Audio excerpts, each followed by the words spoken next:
Hello दोस्तों, कैसे हैं आप लोग? उम्मीद करते हैं अच्छे हैं और आपकी पढ़ाई अच्छी खासी चल रही है। तो आज हम लोग जैन धर्म के बारे में देखेंगे। जैन धर्म महावीर स्वामी इनके बारे में देखेंगे, क्योंकि पिछले वीडियो में हमने बौद्ध धर्म को देखा था। तो इस वीडियो में हम जैन धर्म देखेंगे, इसके परिचय के बारे में देखेंगे। इसमें महाव्रत कौन कौन से हैं, ज्ञान प्राप्ति की घटना क्या है, त्रिरत्न कौन कौन से हैं, प्रथम उपदेश कहाँ दिया गया, प्रथम शिष्य कौन थे महावीर स्वामी के, इसके बारे में चर्चा करेंगे। तो चलिए शुरू करते हैं। सर्वप्रथम जैन धर्म से परिचय के बारे में जान लेते हैं। जैन धर्म क्या है, कैसे है, उसके बारे में जान लेते हैं। तो इसके परिचय से शुरू करते हैं। जैन धर्म में कुल मिलाकर 24 तीर्थंकर हुए हैं। तीर्थंकर का मतलब होता है कि जो इस धर्म का मुखिया होता था, मेन जो होता था, उसे तीर्थंकर कहते थे। तो इस धर्म में जो है तो 24 तीर्थंकर हुए जो इस धर्म को चलाया करते थे।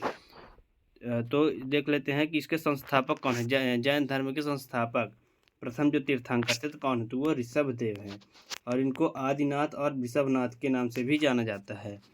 तो क्वेश्चन पूछता है कि संस्थापक और प्रथम तीर्थंकर, कुछ भी पूछ सकता है, संस्थापक पूछ सकता है या प्रथम तीर्थंकर कौन थे। तो आपको क्या बताना है, ऋषभदेव। ऑप्शन में आदिनाथ और ऋषभनाथ भी क्वेश्चन में आ सकता है, तो आपको ध्यान में रखना है। और 22वें जो तीर्थंकर हैं, 22वें तीर्थंकर वो अरिष्टनेमी। तो इनसे ज़्यादातर क्वेश्चन नहीं पूछ जाता, तो ये डायरेक्ट पूछ देता है कि 22वें तीर्थंकर कौन है। तो आपको याद रखना है अरिष्टनेमी। 23वें तीर्थंकर कौन है, पार्श्वनाथ। तो पार्श्वनाथ से कई क्वेश्चन पूछ लेते हैं, तो हम आगे देखेंगे पार्श्वनाथ से कौन कौन से क्वेश्चन पूछ जाते हैं। और 24वें तीर्थंकर कौन थे, महावीर। तो पार्श्वनाथ से और महावीर से काफ़ी क्वेश्चन पूछते हैं, तो हम इन्हीं दोनों को देखेंगे। तो पार्श्वनाथ को देख लेते हैं। पार्श्वनाथ के जीवन काल, उनका जन्म, ज्ञान प्राप्ति घटना आदि को देखते हैं। तो पार्श्वनाथ जो थे तो वो जैन धर्म के 23वें तीर्थंकर थे, जिनका जन्म काशी बनारस में हुआ था। उनके पिता का नाम अश्वसेन था, जो काशी के राजा थे। इनको ज्ञान प्राप्ति जो हुई थी सम्मेद पर्वत पर हुई थी। इनसे ज़्यादा क्वेश्चन नहीं पूछता है, बस यही 3-4 क्वेश्चन पूछते थे। इन्होंने 4 शिक्षाएं दी थी, सत्य, अहिंसा, अस्तेय और अपरिग्रह। तो इसको आपको ध्यान में रखना है। ज़्यादा क्वेश्चन पार्श्वनाथ से नहीं पूछ जाएंगे। आपको मोटा मोटा याद रखना है कि ये 23वें तीर्थंकर थे जैन धर्म के। इनका जन्म काशी बनारस में हुआ था। पिता अश्वसेन थे जो काशी के राजा थे। और ज्ञान प्राप्ति कहाँ हुई थी, तो इनको सम्मेद पर्वत पर हुई थी। और इनकी 4 शिक्षाएं याद रखना है, जो काफ़ी पूछता है, सत्य, अहिंसा, अस्तेय और अपरिग्रह। तो आपको ये ध्यान में रखना है। तो चलिए अब महावीर स्वामी की ओर चलते हैं, महावीर स्वामी के बारे में जानते हैं। महावीर स्वामी जो थे तो जैन धर्म के 24वें तीर्थंकर थे। 24वें तीर्थंकर थे महावीर स्वामी, तो जो काफ़ी क्वेश्चन पूछता है। 24 तीर्थंकर कौन थे, महावीर स्वामी। आपको ये ध्यान में रखना है। और डायरेक्ट क्वेश्चन पूछ देगा कि जैन धर्म के 24वें तीर्थंकर कौन थे, तो महावीर स्वामी। और यही पूछ देगा कि महावीर स्वामी जैन धर्म के कौन से नंबर के तीर्थंकर के थे, तो आपको बताना है 24 नंबर के। तो इनका जन्म जो हुआ था तो 540 BC में हुआ था, कुंडग्राम वैशाली में। तो आप महावीर स्वामी को गौतम बुद्ध से रिलेट करके भी याद कर सकते हैं, ताकि महावीर स्वामी की याद करने से आपको गौतम बुद्ध दोनों रिलेट करेंगे तो आपको याद करने में काफ़ी सहूलियत रहेगी। क्योंकि बौद्ध धर्म में गौतम बुद्ध का जन्म जो हुआ था तो 563 BC में हुआ था। वहीं इनका जन्म 540 BC कुंडग्राम वैशाली में हुआ था। इनकी मृत्यु 468 BC में पावापुरी में हुई थी, 72 वर्ष की आयु में। और गौतम बुद्ध की जो मृत्यु हुई थी तो वो 80 वर्ष की आयु में हुई थी। तो आप रिलेट करके याद करेंगे तो जल्दी याद हो जाएगा। महावीर स्वामी के बचपन का नाम वर्धमान था। इनके पिता का नाम सिद्धार्थ था, जो यात्रिक कुल से थे। और पिछली वीडियो में पढ़ चुके हैं कि जो गौतम बुद्ध के पिता थे तो शाक्य कुल से संबंधित थे। इनकी माता का नाम त्रिशाला था, पत्नी यशोदा। और गौतम बुद्ध के पत्नी का क्या नाम था, यशोधरा। तो आपको कंफ्यूज नहीं होना है। महावीर स्वामी के पुत्री का नाम अनुजा या प्रियदर्शनी था। और गृह त्याग इन्होंने 30 वर्ष की आयु में कर दिया था, जो कि गौतम बुद्ध 29 वर्ष की आयु में गृह त्याग किए थे। तो आपको ये ध्यान में रखना है। इनको ज्ञान प्राप्ति की घटना देख लेते हैं, ज्ञान प्राप्ति कैसे हुआ इनको।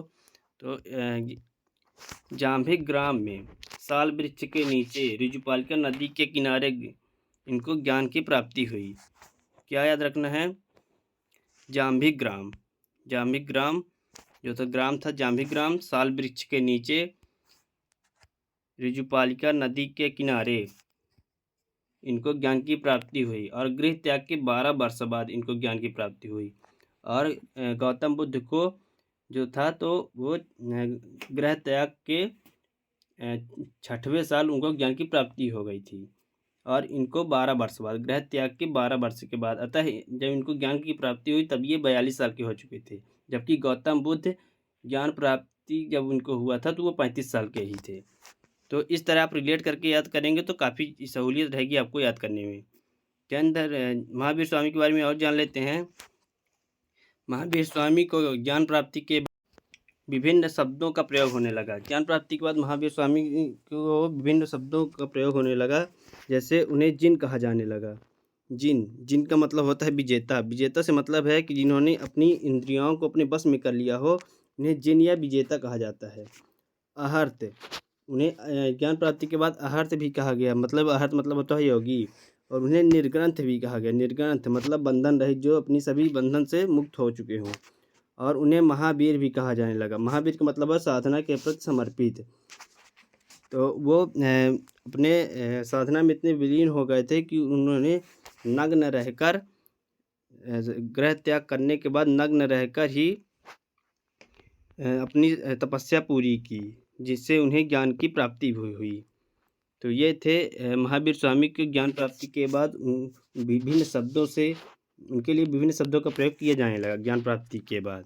तो आपको ये ध्यान रखना है। कौन कौन सा? एक जिन हो गया, जिन का मतलब होता है विजेता। अहर्त योगी, निर्ग्रंथ भी कहे जाने लगे, बंधन रहित होता है उसका मतलब।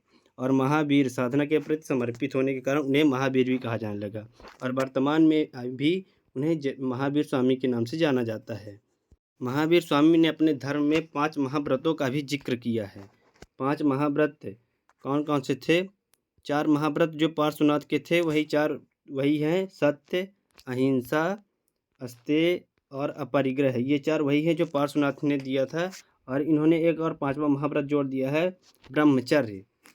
ब्रह्मचर्य इन्होंने एक और जोड़ दिया है। और ये 4 जो हैं तो ये पार्श्वनाथ द्वारा दिए गए थे। महावीर स्वामी ने एक ब्रह्मचर्य एक और जोड़ दिया है, तो पांचवा महाव्रत ब्रह्मचर्य हो गया। तो क्वेश्चन पूछता है कि 5वां महाव्रत महावीर स्वामी द्वारा कौन सा 5वां महाव्रत जोड़ा गया? तो आपको याद रखना है ब्रह्मचर्य। महावीर स्वामी से रिलेटेड उनके उपदेश और शिक्षा को भी देख लेते हैं। उनके उपदेश और शिक्षक कैसे थे? तो उन्होंने प्रथम उपदेश राजगृह में दिया।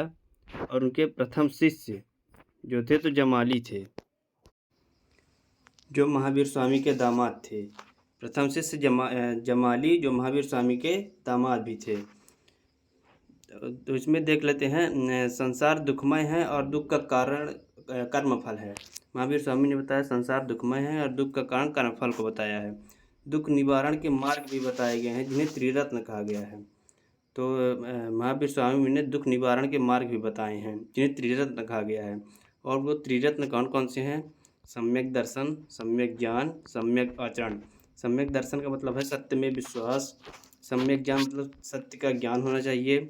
सम्यक आचरण सुख दुख में समान भाव होनी चाहिए। तो महावीर स्वामी ने सम्यक दर्शन, सम्यक ज्ञान और सम्यक आचरण बताए हैं, जिन्हें त्रिरत्न कहा गया है। तो ये भी आपको ध्यान में रखना है, ये काफ़ी इम्पोर्टेंट है, जो डायरेक्ट क्वेश्चन पूछता है इनके सम्यक त्रिरत्न के बारे में। आगे देख लेते हैं।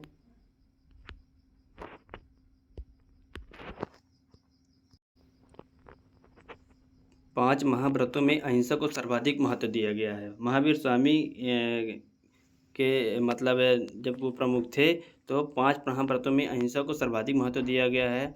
इसमें आत्मा, पुनर्जन्म, मोक्ष, कर्म, वर्ण में विश्वास करते थे। मतलब आत्मा, पुनर्जन्म, मोक्ष मतलब कि जीवन मरण के बंधन से मुक्त होना, कर्म अच्छे कर्म करना, वर्ण यानी वर्ण व्यवस्था जो थी तो उसमें विश्वास करते थे। स्यादवाद और अनेकतावाद का संबंध जैन धर्म से ही है।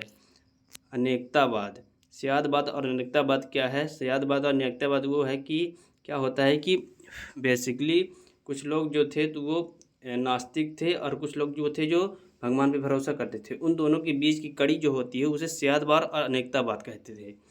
तो स्यादवाद और अनेकतावाद का संबंध जैन धर्म से ही है। तो ये रही हमारी आज की वीडियो, जो हमने जैन धर्म के बारे में कुछ ज़रूरी इंपॉर्टेंट घटनाएं आपको बताई। एक और पार्ट आएगा, पार्ट 2, जिसमें हम जैन संगीत एवं जैन धर्म में विभाजन की क्रिया जो थी, श्वेतांबर और पीतांबर 2 भागों में बटा था जैन धर्म, उसके बारे में चर्चा करेंगे। जैन संगीत के बारे में चर्चा करेंगे और जैन साहित्य के बारे में चर्चा करेंगे। तो विभिन्न प्रकार के अभी और टॉपिक बचे हुए हैं, उसे हम अगले वीडियो में देखेंगे। तब तक के लिए धन्यवाद। मिलते हैं अगले वीडियो में। अगर वीडियो अच्छी लगी तो लाइक शेयर सब्सक्राइब जरूर कर लीजिएगा। धन्यवाद।